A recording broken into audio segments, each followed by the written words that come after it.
Okay, good morning. BJTs, right? Let's continue our discussion.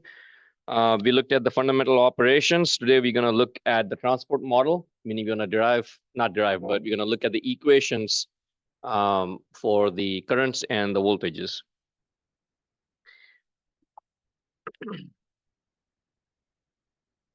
All right. So I believe we stopped here. And what is this?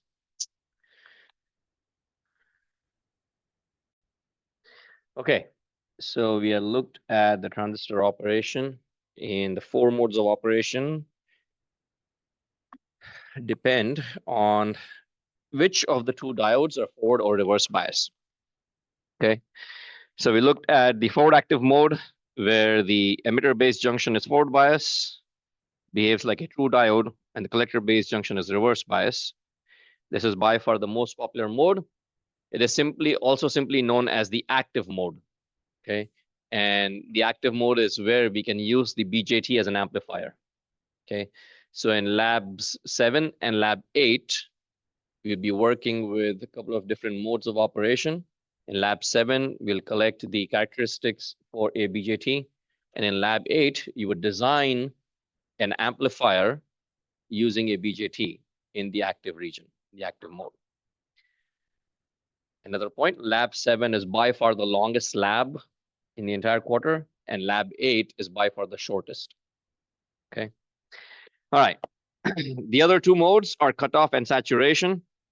In cutoff and saturation, we can operate the transistor as a switch. And so in cutoff, the transistor is said to be off. In saturation mode, the transistor is said to be on. So if we combine the 2 modes of operation, transistor is operated as a switch, off and on, corresponding to binary logic 0 and 1.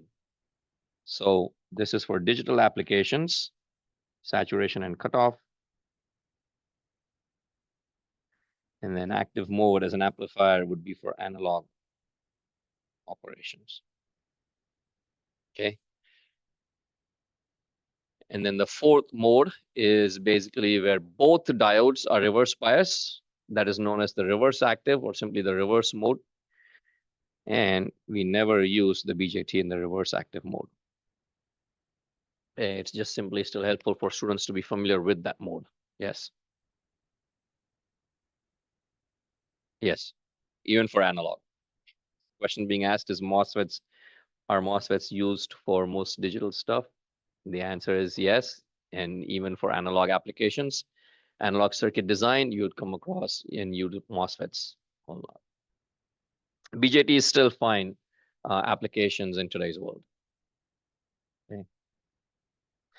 All right, so then let's look at the equations. So go back and we look at the transport model. Transport model is so called because we are going to learn about equations that govern the charge carriers. You know, how are the charge carriers being transported within the BJT? And by extension, how is the current flowing in the BJT? Okay, so the transport model, we are going to basically derive the equations for the collector current, the emitter current, and the base current. Okay, IC, IE, and IB. IC, IE, and IB. Now, first things with the current is we are going to point out the current direction. IC and IB are always flowing into the BJT. Okay, so IC is always flowing into the BJT. IB is also flowing in. Now this is a NPN transistor. NPN transistor. Okay, PNP in just a few slides. I'll show it at the end. And then IE flows out. Okay, so for an NPN transistor, IE and IB are coming in, IE is flowing out. That is always the direction that is taken. At the same time, we also have the voltages for both the diodes. So the voltages VBE and VBC are taken with positive reference to the diode. So there are two diodes in a BJT, right? It's an NPN transistor or a PNP transistor. You would have two diodes. This is known as the collector base diode.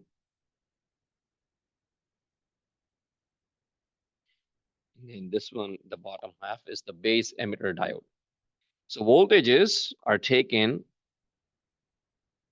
with reference to P. So VBE refers to the base emitter diode, and VBC refers to the base collector diode.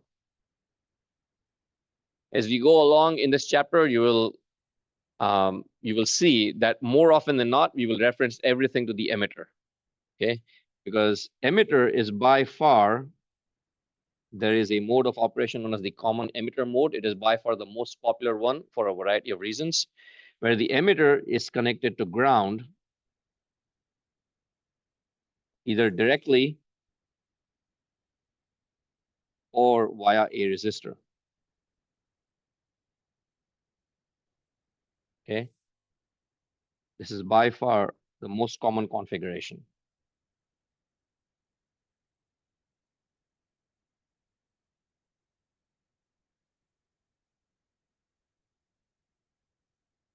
And because of this, most of the voltages that you see that we refer to in a BJT circuit would be with reference to the emitter. So we look at VBE and then VCE. Okay, so VBE and VCE.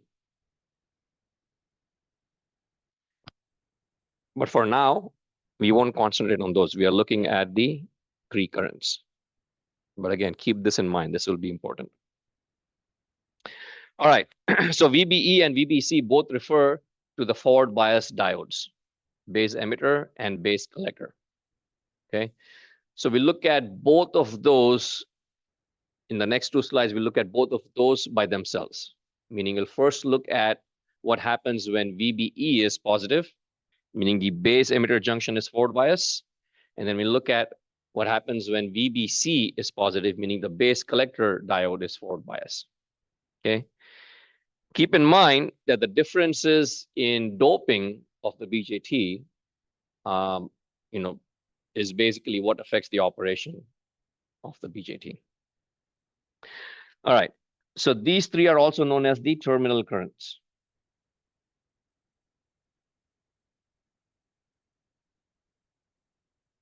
Terminal currents. Okay.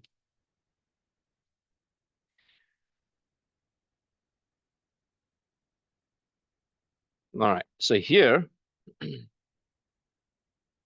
VBE is present, and it's forward biasing the base emitter diode or the base emitter junction. The collector base junction is shorted together, so it's basically off. You can also say reverse bias, because there's a depletion region that would exist between the base and the collector junction. Okay? We are not actively applying any voltage, so that junction or that diode is off. The only diode that is on is the base emitter. And this mode is known as the forward active mode. Okay, so this is also the forward characteristics. Forward characteristic. The forward characteristic, we have the forward current IF flowing from the collector to the emitter. Okay. If you take a standard PN junction and you forward bias that PN junction, what happens? Depletion region is overcome. There's a constant voltage drop across that junction, which is about 0.7 volts. Majority carriers cross over the junction and heavy current flow results. So in this case, you have a base emitter junction, which is forward bias. You have a voltage VBE across that junction. What would be the value of VBE? It's a forward bias PN junction. 0.7, right? 0.7 volts. 0.7 volts. So VBE, this is one of the key assumptions that you would make when you begin analysis of any BJT circuit. If you assume that your transistor is on and in the active mode, then VBE must be 0.7 volts. Okay. So remember, beginning of this chapter and beginning of the quarter itself, I said we will have multiple models that we'll use for our devices, right? Every single model will make some assumptions. So no matter what model you use for a BJT or a diode, if you're assuming that the diode or the transistor is on, then the base emitter junction is forward bias and VBE must have 0.7 volts across it. So then we have the forward current. VBE is 0.7, and we have the forward current IF.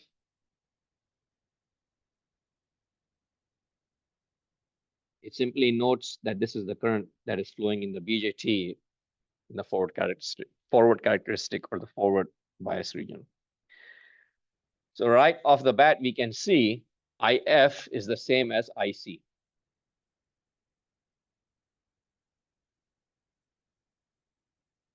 IC.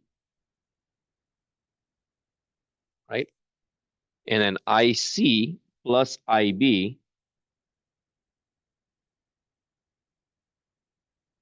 would result in IE. So if we treat the BJT as a single node and you apply KCL, you'd obtain that expression. IE is the sum of IC and IB.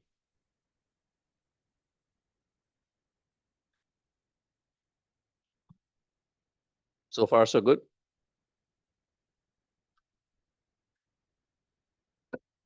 Okay. So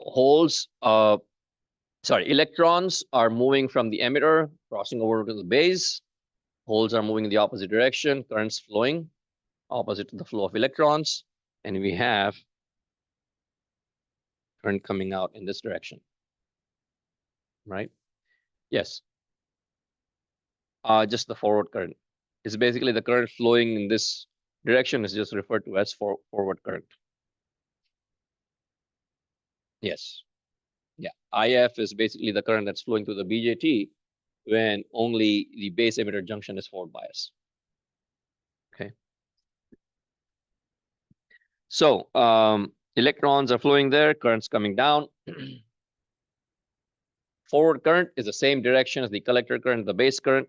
Because it's the same direction, we can write IC is equal to IF, and then IC and IB combined to give us the emitter current IE. Okay. Now, the reason this is also known as the forward mode is because the emitter is very heavily doped, right? It has very heavy doping, which results in a huge volume or a large number of excess charge carriers. In an NPN transistor, that charge carrier is electron. In a PNP transistor, that charge carrier is a hole, right? The collector is lightly doped, right? The collector is lightly doped.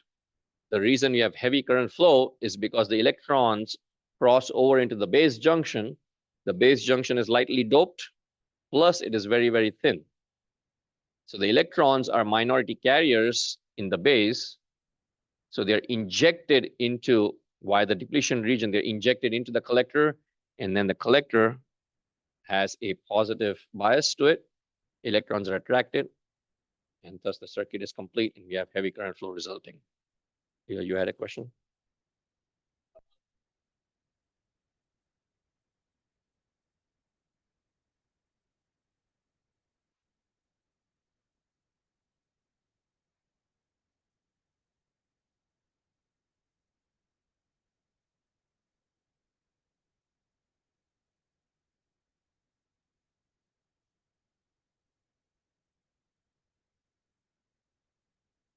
We'll get to that later. So you're asking about physical device, solid state electronics, and how the amplification works. Yeah, we can discuss that outside of class. Yeah. All right. So where was I? Okay. So since this is the forward bias PN junction, the current has an equation that is very similar to the diode equation. And that's all it is. So IF or IC can be written as IS, the saturation current for the transistor, times e raised to VBE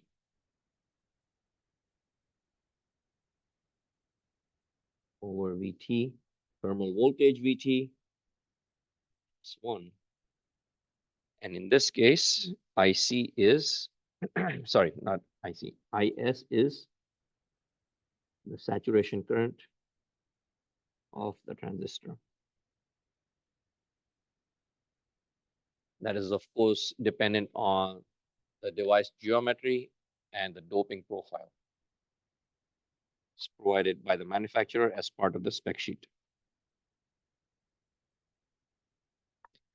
So this IS for a transistor could vary from like nanoamps to femtoamps and even 10 raised to minus 18. So 10 raised to minus 9 to 10 raised to minus 18. Yes. Not yet. Will be in the next one, reverse characteristic.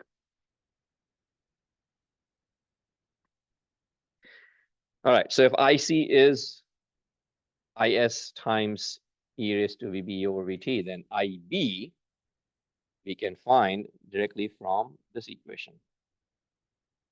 IC is beta F times IB, and so IB is IC over beta.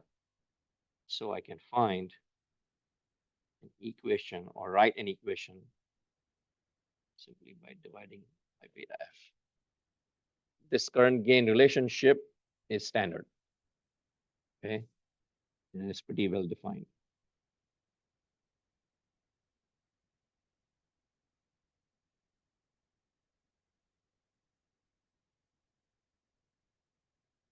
It's beta F. As a reminder,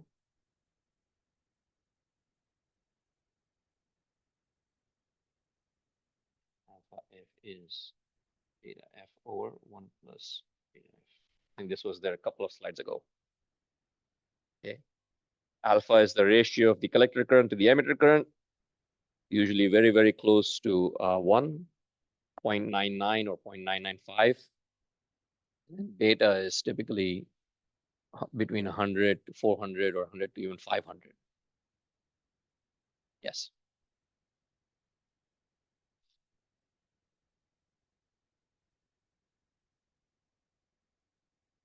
Which equation? The second one? No, that's just IB is equal to IS or beta F. You're simply plugging it here. IC is beta IB. You take beta on the other side, becomes IS divided by beta F. That's all it is. Yes.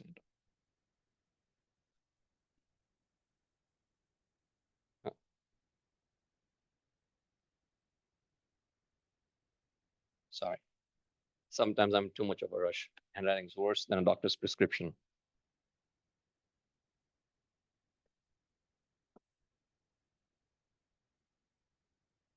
And then IE would be, try to write slower, IC plus IB. And we solve this. We won't have time to go through every single step of every single equation. Otherwise, we'd be here for like 50 minutes on every equation. So IE comes out to be IS or alpha F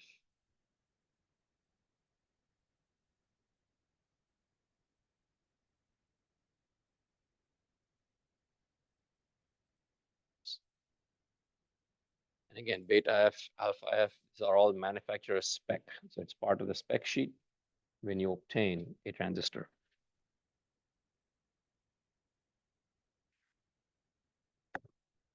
So we have the terminal current equations when the base emitter junction is forward biased, this is known as the forward active mode. Hence, these are known as the forward characteristics. Okay, forward characteristics. Now the yes.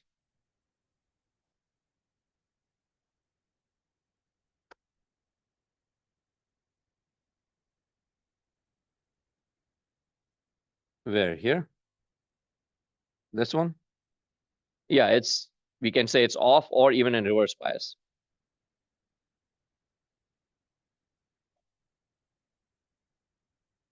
No, we will get collector current because the electrons are moving through the base into the collector.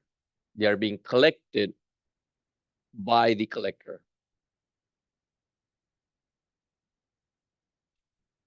Again, quick summary. Emitter is very heavily doped, whether it's p-type or it's n-type. The emitter in a BJT is very heavily doped. So when you forward bias that PN junction, the majority charge carriers cross over into the base. But once they are in the base, if it's a normal PN junction diode, it'll recombine with the holes, assuming equal doping. But the base is not very heavily doped. It's very lightly doped. Because of the heavy amount of charge carriers that are coming from the emitter into the base, only a small portion of those charge carriers will recombine with the holes. Majority of those are just there in the base, hanging out, not doing anything. Now, if you reverse bias that junction, or if you apply just a positive potential, which we are doing in this case, then they will be injected through the depletion region into the collector. And because of the positive bias applied, they are now pulled through and collected. Hence the name collector. Yes. Yes. But you're still applying a positive voltage.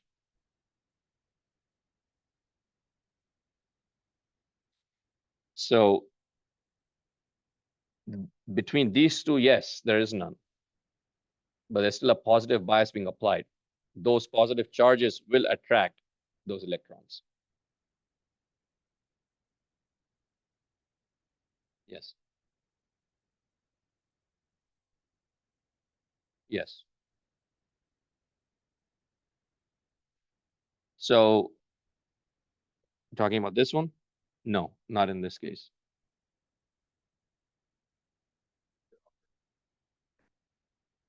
No, not breakdown.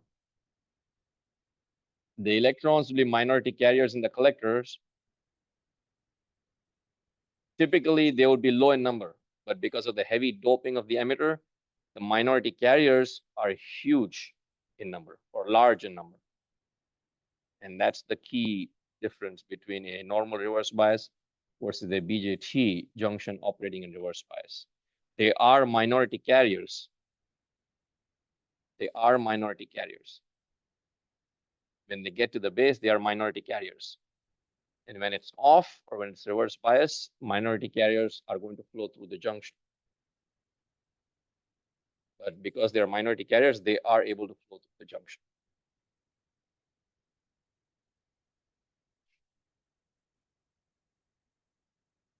Let's look at reverse characteristics.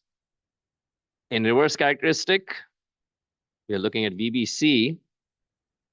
The base and the emitter junction is off, or we can say reverse bias. And this is forward bias. Again, we are looking at these just to derive the equations for the transport model. So in this case, because the because the collector and the emitter have very different doping profiles, the collector does not have as many charge carriers. Okay. And this is known as the reverse mode or the reverse active mode. Hence, we take the direction of the current as opposite, and it's known as the reverse characteristic. In order to find the complete equation for the collector current, the emitter current, and the base current, we need to obtain a set of equations for the forward characteristic, and then the second set of equation for the reverse characteristic.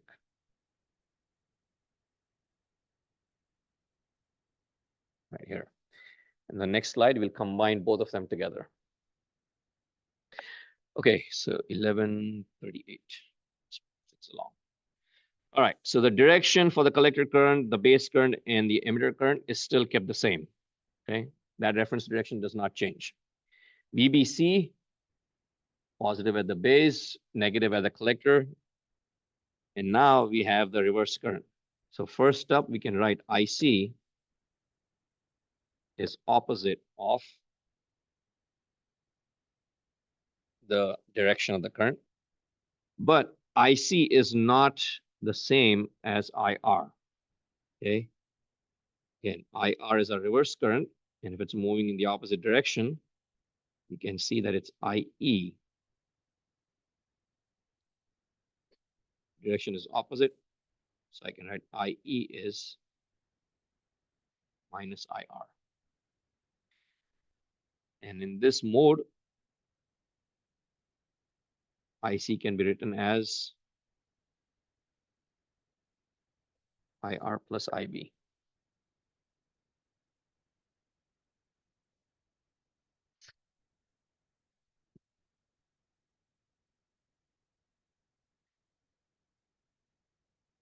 Now here I can write IE as minus IR. It's minus of IS. And now the voltage across that PN junction is VBC. It's VBC over the thermal voltage VT.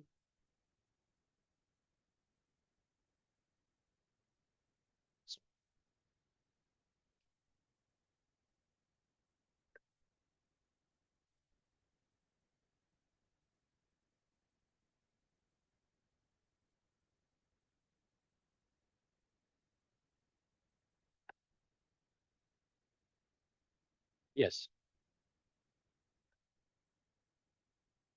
Sorry, which one?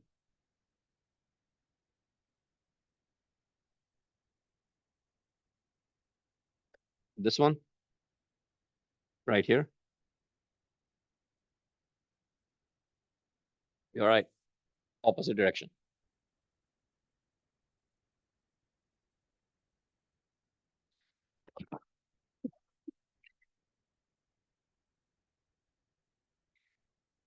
All right. Then we can write IB is equal to minus IS. Actually, not minus IS. We are reverse. VBC over VT minus 1.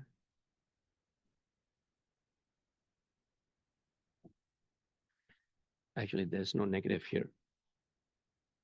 There's a small derivation that you can do to verify these equations.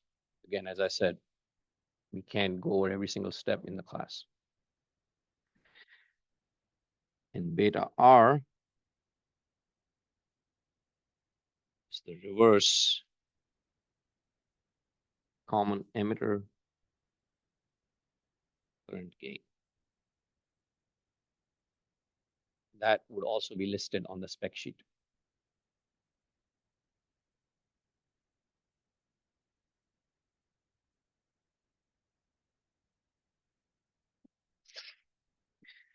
All right.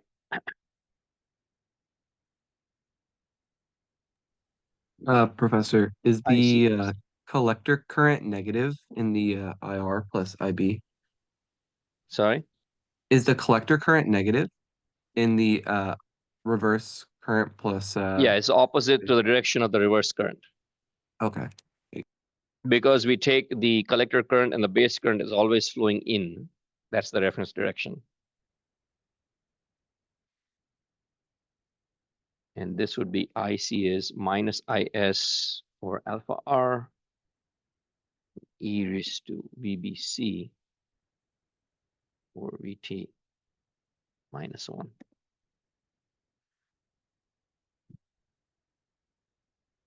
The same equations for alpha F and beta F.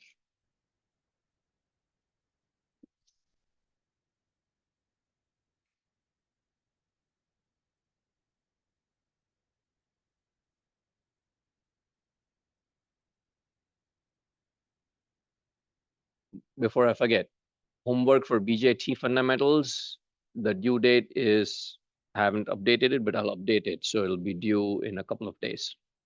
Several students have already begun the homework because we have covered all the chapters. But today is Wednesday, so I'll most likely make it due either Friday or Saturday. Yes.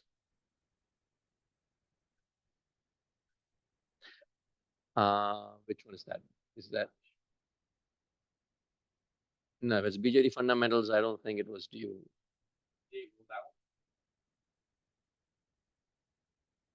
Mixing it up. Yes. All right, I'll take a look. Maybe I got my dates mixed up. Okay, so we have a set of equations for both modes. If we combine them, we can get the equation for the complete transport model. Okay, and that would be for collector current IC. We have from the forward characteristic IS e raised to VBE over VT.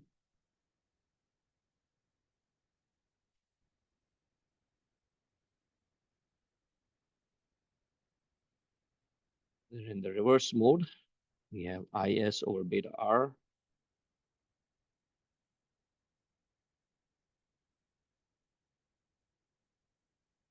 e raised to VBC over VT.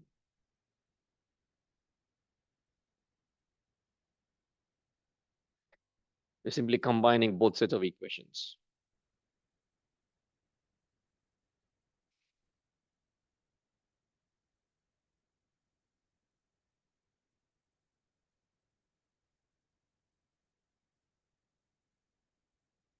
Yes.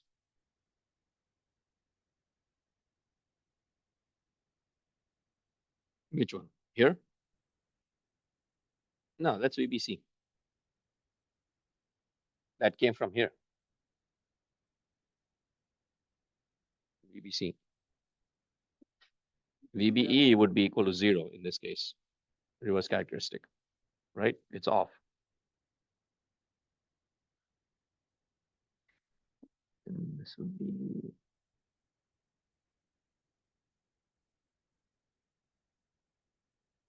oh, all the equations that I'm writing here, by the way, are already there in the book. Okay. Specifically section 4.12 or 4.2, I believe, transport model.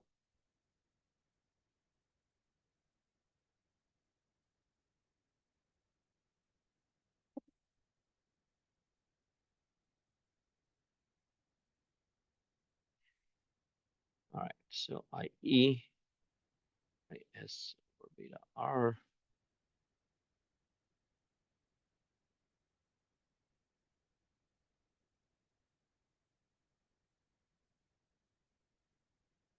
And then finally IB.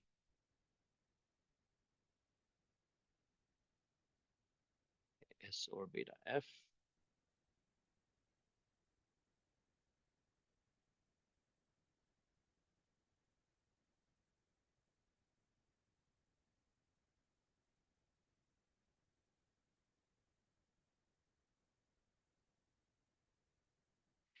In the reverse transport model, you would notice we use alpha. When we summarize, we're using beta. And again, you would manipulate the quantities and you would arrive at this equation.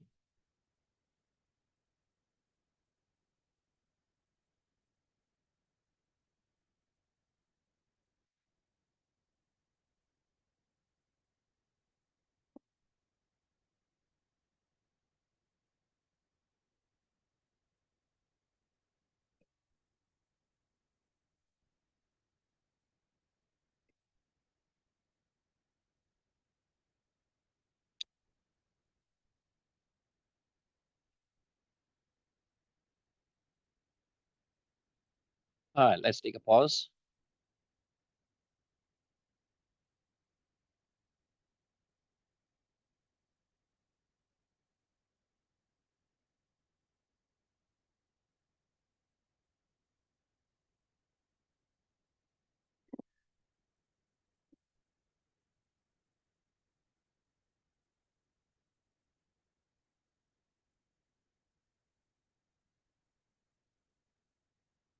Okay, as one example, one small example.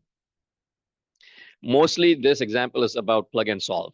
Okay, all of the information is already provided. We know the equations. Simply take the values and we plug it in.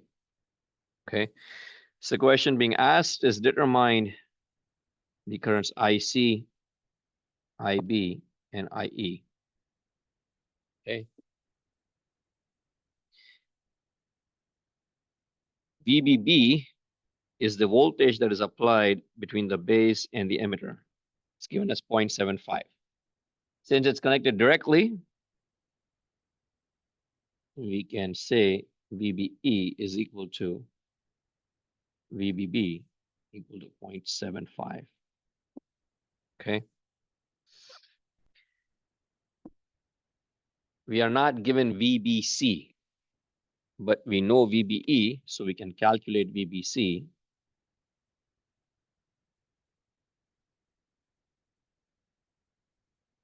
If we apply KVL around the loop, we can write VCC minus, I'm sorry, VBB minus VCC. And we can obtain 0.75 minus 5, so minus 4.25 volts.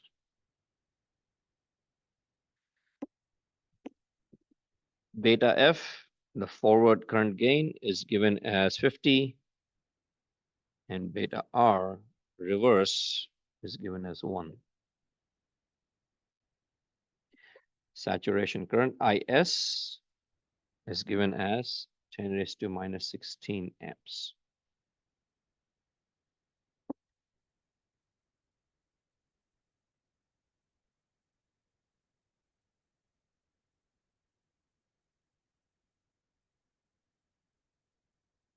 Okay. So if you take these values, you have everything you need to obtain the values.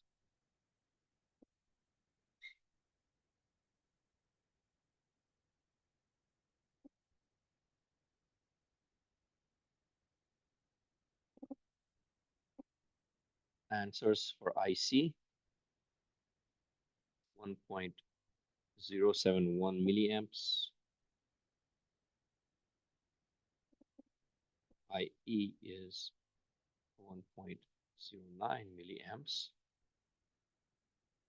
And IB is 21.39 or 21 microamps.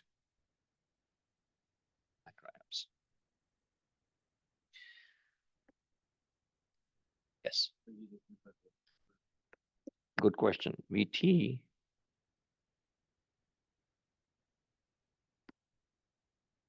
technically is 25.8, but I think we'll, since the book uses 25, we'll stick with 25. Okay. In the exam or in a quiz, if you assume 25 millivolts and you solve, you'll get full credit. If you use 25.8, you will get full credit. The reason I asked you to stick with 25 is because the online system is based on the book and the book uses 25 millivolts. Okay. But or just keep in mind that it would be 25.8 millivolts. Yes. So because it's 0.75 volts of VBB being applied to the base and the emitter, that would be forward bias. And then we see that the base collector junction is minus 4.25, meaning the base is lower than the collector by 4.25, so reverse. But in any case, the transport model is describes the operation of the transistor forward and reverse. You would simply be plugging in the values. The values were flipped, answers would turn out, accordingly, according to the mode of operation. Yes.